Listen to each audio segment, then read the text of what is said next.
In this video essay, I will analyze the lighting in the film The Beguiled and compare it to 4 other films. In The Beguiled, the use of lighting supports the idea of the duality of the protagonist. Each character has a good and bad side, or a dual life, that affects their behavior throughout the film. In this movie, set during the US Civil War, a girl brings a wounded soldier to her boarding school. All of the girls and women are introduced to viewers in high-key, dreamy, and atmospheric lighting that gives them a sense of innocence and purity. Martha, Edwina, and Alicia are accentuated with more contrasted and low-key lighting.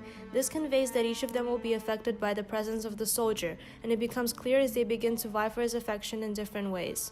The soldier John McBurney is almost always presented in low-key lighting, implying the potential dual nature of his character and the tensions that he brought into the house. He is consistently lit sharpened with more contrast, which makes him seem dangerous even when he appears harmless. McBurney acts charming and polite. He tries to enchant the women, but in the following scenes, his face is lit only from one side, which literally creates a duality in his face and makes us question his intentions. Changing lighting hints how the characters will develop and alter throughout the film. They first appeared innocent, but further into the movie, everything changed. Especially after the climatic event of McBurney's leg amputation, his menace and violence are brought out not only through his obvious behavior, but also through the increased contrast and darkness on his face and in the interior of the house.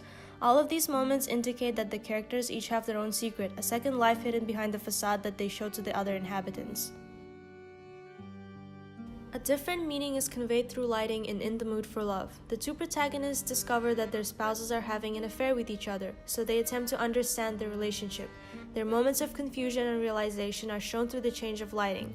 In this corridor scene, Mrs. Chan and Mr. Chow are first shown individually, and their faces are emphasized with high-key and bright lighting.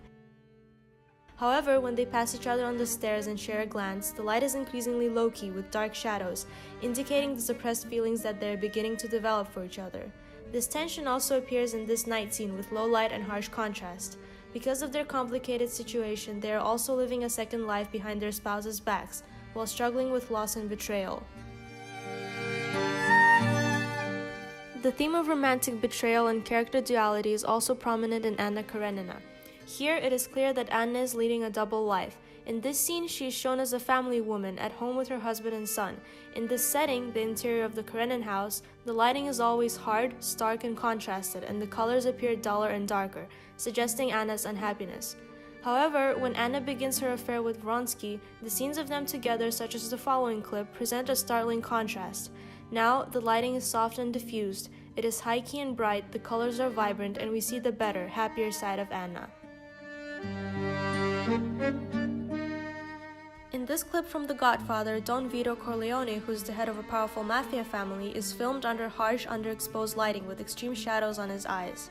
This indoor scene is contradicted by the high-key, sunny, and bright lighting of his daughter's wedding that is happening at the same time outside.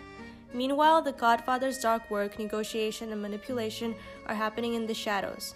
The extreme contrast of light and dark visually embody the duality that represents the outer and inner worlds of appearance versus truth. In The Dreamers, the change of lighting represents the alienation of the protagonist from the outside world. In these scenes, we see the interior of Theo and Isabel's apartment, which has soft, diffused lighting with low contrast. This creates an atmosphere of detachment when we compare it to the action on the streets of Paris. The protesters are marching on bleakly lit streets with low-key lighting and harsh contrasts. Meanwhile, the dreamlike quality of the apartment separates Isabel, Theo, and Matthew from this chaos of the revolution. At the same time, the film reminds viewers that a real world exists beyond the cocoon of the dreamers.